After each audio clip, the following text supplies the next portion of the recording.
I'm seeing a different dog here all of a sudden. I mean, he's been doing so well in so many training sessions, and now, holy cow. Gosh. I'm Zach George, and this is George. No relation. George has spent the last 4 months living in an animal shelter with minimal contact with other dogs or people. And it's my job to transform him from a wild and crazy dog to an incredible pet. Seems straightforward, right? Holy cow. Not getting that ball. George is a dog like I've never known before. I don't know if I can let this dog go. Let go. Yes, we did it. This might be the single greatest transformation I have ever seen in a dog that I've worked with. The hardest thing about fostering a dog, you fall in love with them. This is reality dog training. Subscribe and click the bell so you never miss an episode. Good morning, we've just woken up, it's bright and early. I can't wait to get started with George today on doing some training. I'm excited. I'm gonna go out in public with him again, just to continue to see how he's doing. However, today I'm hoping to make things a little bit more challenging for him, including introducing more artificial distractions in training to better prepare him. Who knows where this day is going, but the way this dog learns, you never know what's gonna happen. Before we go out, I've gotta make sure George has some brain fuel. Just like people, dogs learn much better when they're eating super healthy. Nom Nom prepares really fresh, nutritionist-designed meals and automatically ships them right to your door. Each meal is pre-portioned just for your dog. So literally, all you have to do is open a recyclable packet and put it in a bowl. As someone who really appreciates when things are quick and easy, I absolutely love this. Nom Nom is so big on quality control that they can actually tell you which of their chefs prepared each of your dog's meals too. If you think your dog would love Nom Nom, you can get 50% off a 2-week trial at my special link, trynom.com/Zach. I'll have that link in the description. Yesterday's training session at the park reminded me that George really needs to learn how to stay when I open this crate door. In a context like this, you have cars driving by here, and a situation can get out of control very quickly if he doesn't have that basic stay understood in a variety of contexts. Now, just because we've been practicing stay in a very deliberate way does not mean he's generalized this in day-to-day life. In fact, he has not. We want to be extra careful and really make sure that we are controlling the variables around our dog to make sure that they cannot get away. So I'm going to go in here and grab this leash before I let him out, just to make sure. And you can see he's immediately trying to rush out of the crate. Okay, clearly George needs some work on this. I'm gonna open the crate, but if he rushes out, I'm gonna immediately close it. Actually, I'm gonna go ahead and let him know I like that. Stay right there. Yes, stay. Going. Yes. Notice how I'm not waiting for him to fail to attempt to rush out. I'm really just trying to walk him through this in slow motion. What I love about training this is that it's a good example of how going slow can yield lightning quick results. Rather than opening it and saying stay and then repeating over and over and failing, just go real slow, ease them into it so they understand. I mean, don't we as people learn the same way when we're kids? Our teachers, our good ones anyway, go very slow in teaching us. And I mean, there you go. There's a real life example. The crate was wide open. He could have jumped out. There was a car coming by, but instead he listened to the stay. Oh, we have dogs over here. He's starting to bark at dogs here. Hey, George. Yes. There, a couple dogs are walking by. Hey, George, here. Yes. I love that I'm able to get his attention. I mean, he's barking because he's alert and he's noticing them. But as long as I can get his attention back on me, that doesn't bother me much at all. Let's proof this a little bit. Let me create some distance here. Stay. Nope. Right here. Breakdown in our communication there. So I had to physically put him back in there just for his general safety. But that's a good example. Did you see how he's doing really well for stay for a period of time when I'm close, but the second I get far away, he's like, does that still mean stay? That's why we always want to break down various components of our training, like stay for a period of time, stay with distance, stay with distractions, into separate training sessions in the beginning, which we've done with him, but now we're trying to do them in different applications, in the crate, on the side of the street, for example. Stay.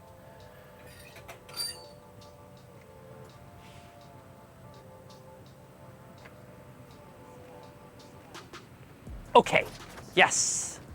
very good. I wanted to give him kind of a neighborhood training experience today, because that's an area where, of course, we want our dogs to behave and pay attention to us. And neighborhoods are an interesting set to train in, because on one hand, you don't have excessive distractions typically, but you do have people walking their dogs, you have pedestrians. In this neighborhood, you have cars driving by. And so I just generally want to make sure that I can get him to be an obedient dog around here. And of course, you know, I'll give him a few minutes before we train just to take it all in, look around, kind of see where he is, see if he wants to pee, you know, that kind of stuff. Before I start any training session, I like to test for compliance here. So let's see if I can get his attention. George, yes, that I can. He's offering the sit, I'll take that, I like that a lot. Good boy. I'm being really careful to reinforce virtually every single time he comes to me in his time with me, because there is nothing more important than come and stay. Life-saving skills. Come when called doesn't do us much good if he won't do it when he's heavily distracted. You guys have seen how crazy he goes over toys, right? But I need him to understand that he's got to come to me no matter how distracted he is. I've decided today to use one of the ultimate distractions. We know that George loves the Frisbee, right? I mean, he's done so well with Frisbee.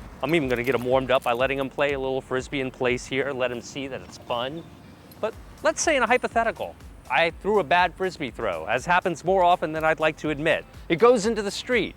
He needs to be able to resist that type of distraction. Even though we're gonna work on come with distractions, I also wanna prove stay with distractions. They're pretty related. Stay. Look at me. I'm gonna actually use food in this case to reinforce the good behavior. Stay. Okay. Yes, I'm even gonna use the toy to reinforce in this case. Now, the obvious criticism that I will get from some here are Zach, you're killing his drive for the Frisbee. He's doing so well with that. Honestly, his drive for this Frisbee is going nowhere, but it's really important that I'm able to control this pit bull's throttle in terms of his drive. Right there, we're gonna lay off the gas a little bit. Good job. Stay. Stay. Look at me. Now watch this. George, come. That's really special. He's very in tune with me right now. I haven't done what I'm about to do. I'm gonna walk past the Frisbee and see if I can get him to just ignore it. Hey, leave it alone. George, come. Yes, good. Just that Frisbee laying down there is a temptation for him, even though it's not moving. Let's confirm, does he still wanna bite it? Here, what's this? Okay, good, get it. Good boy, all right. See, so it's not as though he's lost interest in it, just in case that's what you're thinking. You might have noticed, like so far, come. Very good. I'm putting it off to the side to make it a little less tempting for him, but let's see if we can get him to like literally walk straight past it while it's in his path while coming to me. By the way, I'm using a 10-foot lead today to give me a little bit more room to work with. Stay. Come. George, come on, man. You're making this look too easy. And guys, I have to emphasize this. About a week ago, he was sitting and living in the shelter for the last several months. Literally the only thing I could get him to do when I first met him was to get him to sit. Wouldn't let go of a toy, wouldn't stay, wouldn't come, wouldn't do any of that. You can see here he's a little distracted by a pedestrian. And this, you know, I don't mind this, but again, I want to be able to get his attention back on me. George, come. Ah, spoke too soon. That's okay though, he did. Not as prompt as I would like there. George, here. No, come. Yes, there I used the word no to let him know, hey, that's not right. I did not use the word no in a way that was threatening or intimidating to him though. And then when he did come, I did say yes, and that's where I really want my training to live where possible, around the word yes. Let me just freestyle a little bit here and see how good we can get this stay and come with the Frisbee as a distraction. Come on. Little tougher that time. Did you see that? He was looking at it, he's like, wait a minute, you want me to come with that thing moving? I'm the first to admit this is a little confusing to him. Nonetheless, we have to teach our dogs how to work through confusing moments like that, because life is full of exceptions to the rules, and we have to really make sure that they know how to behave in those situations. Watch this. I'm gonna give him permission this time. Okay, good boy. Come on. Okay, I'll take that. Yes, here. George. Come on. Let's go. Come on, let's go a little quicker. Yes, stay. Let's go. Stay. We'll take it. He's pulling off to the side, but that's okay. It's a new concept. George, come. Look at that. Look how he's spinning into heel. That was so awkward in the beginning, and he's really getting that muscle memory. Sees a dog. Here, George, look at me. Okay, extra distracted. Let's try again. Yes. Didn't need you to say no or anything there. Just took him a second. And that is the fine line with training a new dog. You've got to let them understand their environment. All right, let's do some heel work. Look at me. Let's go. Heel. Come on. Here, this way, right turn. Come on. Fast, come on. Let's go. Easy, turn, come on. Let's go. Fast, fast, fast, fast, fast, and slow down. Yes. Okay, good. Look at that. Look at that speed variance he's demonstrating. Really in tune. George. I'm really using those treats to lure him to kind of spin around here so he knows how to use these back legs a little more efficiently. Come on, back up. Good boy. You're doing great. You're doing so well. So with George, I've been teaching him like an average of at least one new trick a day. He's been incredible. Hey, how's your sit pretty looking? And then we're gonna teach a new trick, but I wanna see. Yes. Yes, he's trying there. You can see he's still trying, but that muscle memory is still happening so he can really find his center of gravity, which if you're designed like him, is quite the challenge. How's your rollover doing? He just started learning rollover yesterday. See how that's going? Look at this. Do you see how he's getting it? Almost no lure that time. That was incredible. But I think George has potential to learn how to crawl when we ask him to. So let's see. Again, we're gonna focus on luring him. We're trying to keep him in a down position as he advances forward. That's essentially what a crawl is. Yes. I'm gonna reward, yes. Second, his butt comes up. Since I'm not working on bow now, I'm gonna withhold the reward, which is enough to incentivize him to put his butt down, it seems. Don't want him grabbing onto me there. Sit. Real thrown off by the bikes there. Yes. I mean, for him, but look at that focus, how we got it right back. Yes. Yes. Yes. You see that little half crawls, little half steps that he's doing? Yes. I'm very deliberately removing the treat the instant his butt comes up off the ground. See how he's getting it though when I pull the treat away, how he puts his butt down? Come on. And that makes the treat kind of come back to the lure position. Really watching that butt. Sentences I can only get away with saying while training a dog. Good. Yes. Yeah, okay, fine. Yes. Yes. Okay, good. So, slow start to crawl, but still very promising. George, how is it possible that you have not learned shake yet? I bet this is gonna take 5 seconds. How about you? I don't know, tough to say. I don't know how to get him to shake yet. I mean, I can touch his paw. Let's see, does that make him like paw? What if I put my hand out with treats in it? I'm trying to brainstorm in any way that I can to get him to lift up a paw. There you go. Yes! Okay, there you go. It's okay, we're vaccinated now. We can shake hands. Got a scent distraction in the air. There's some people taking a walk. This is why we've chosen this environment to train in. Mild distractions all around him. For some dogs, these may be major distractions. It depends on your dog. But for him, I like him learning in a mildly distracting environment. I've got to give myself a little bit of a challenge with him, right? Like with Moira, for example, I wouldn't have attempted to train her a trick like this in a really public environment because she had other issues we were working on. Every dog is different. Almost no dog learns shake exactly the same way. Yes, good. There you go. Yes. So he's like, wait, what was that thing I just did? You can see how the word yes is resonating with him. He's like, oh, that made the buzzer go off. It means I won something. You guys ask me about phasing out treats all the time. Here's a good example. I'm gonna fake him out. Yes, there's no treat there. He's like, wait a minute. I'm still gonna give him one, right? In the beginning, we do that before we phase them out completely. The most important thing is that we mark that yes. We can take our time on getting the treat to him. Here. Yes! Nice. I snuck in a handshake there because he's been pawing my wrist. Yes! Notice the hand signal. When I do that, he's like, yes. He understands. But if I do this, he's like, huh? I mean, those little subtleties make a difference. So that's what you have to figure out with your own dog. Rapid success with shake. Crawl will need a little bit of work. Sit pretty, roll over, bow, all looking very good. Yes. There he showed the initiative, you can see, without me prodding him and asking him for it. Really shows you that he's brainstorming. One thing though that I've neglected to mention here is George isn't really good about using his hand sanitizer, so maybe an elbow bump would be a good thing for him to know. Yes. Yeah.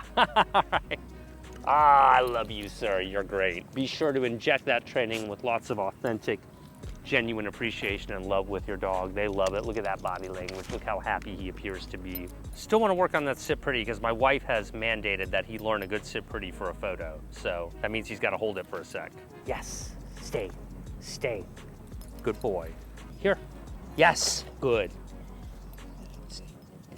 Yes, yes. That's a good example. You can see how I'm rapid firing those treats there. Yes, when he holds it, almost. Doing well, sir. Yes, yes, yes, okay. You can see I'm trying to keep my arms out of the way so that he doesn't continue to rely on those for balance during the trick. Stay. Yes, good one. Yes. Yes. Man, I am never gonna get tired of saying yes, and I don't think I've said yes this many times in a training session in eons. He makes it so easy. Stay. Yes, yes. Good, okay, good. So that's a nice breakthrough on sit pretty there. I got a significantly longer hold in that position. So that's what I had on the training agenda for him today, but I do wanna continue to play Frisbee with him because I just love playing with this dog. Let go? No, let go. Good, yes. And really, I'm still focusing on getting that rapid release. Catch it, let go? Yes, good. Ready, catch it, let go. Yes, let go. Yes, let go. Yes, good boy, very good. So his multiples are definitely getting there. I'm proud of him. So as I often like to do with training sessions like this, I like to end them with a free walk, let him just kind of be a dog so he doesn't have to be on all the time. We're gonna let this lawnmower pass. One of the benefits to training in public is all the exposure your dog gets Good to job. random things, like huge lawnmowers. Yes. And I'd say there's no question George has associated my yes with a reward at this point. You wanna keep walking? Let's walk, George. So his leash pulling is by no means resolved. It may not be resolved for a little bit, but it's a fine line there between making the walk miserable for your dog because you're insisting on perfection and being tolerant. There's a period of time where you just have to be tolerant of it to a degree. We have a barking dog in the background that he's noticed. Keep moving, buddy. We're gonna go right past that barking dog. Good boy, yes. Here, you want this? George. Here. Come. Sit. See how he's so reliable on sit, but in this case, here. Come. Come on. Sit. You can see how flustered he is with his ears. Stay. George really seems like he's trying, even though he's clearly so curious about what's happening around him. So I'm choosing to ignore the tension on the leash here for now. Training outside of your typical sterile environment of your home is really essential. Where else is your dog going to encounter a crane and roof work being done, or dogs suddenly barking or walking past you as we see here? So there's a lot going on there. Good job, George. So you can understand why he's a little excited here in pulling. All right. But here the pulling's getting a little excessive. He's pulling towards the road there. That's no good. We have a line of traffic after all. Another car's coming. I got to be able to call him back off those things. George, come. Good. Give me a sit. Stay. For good measure, let's throw in a leave it. Look at me. Yes. Good. Good boy. Okay, let's continue.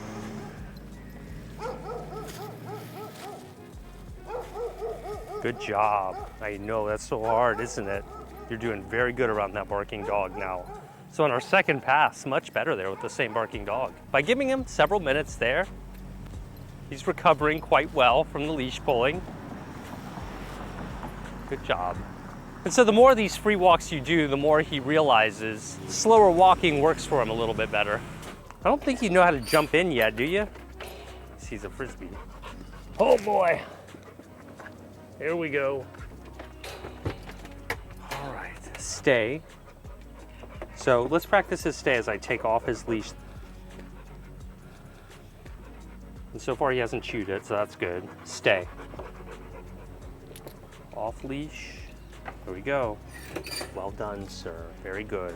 Everything went so well in that training session, so we were definitely not prepared for what was coming our way at the park later that day. Sees the ball right there. And anticipate that he would be distracted by people playing tennis. Of course, it makes perfect sense. Hey, George, what's this?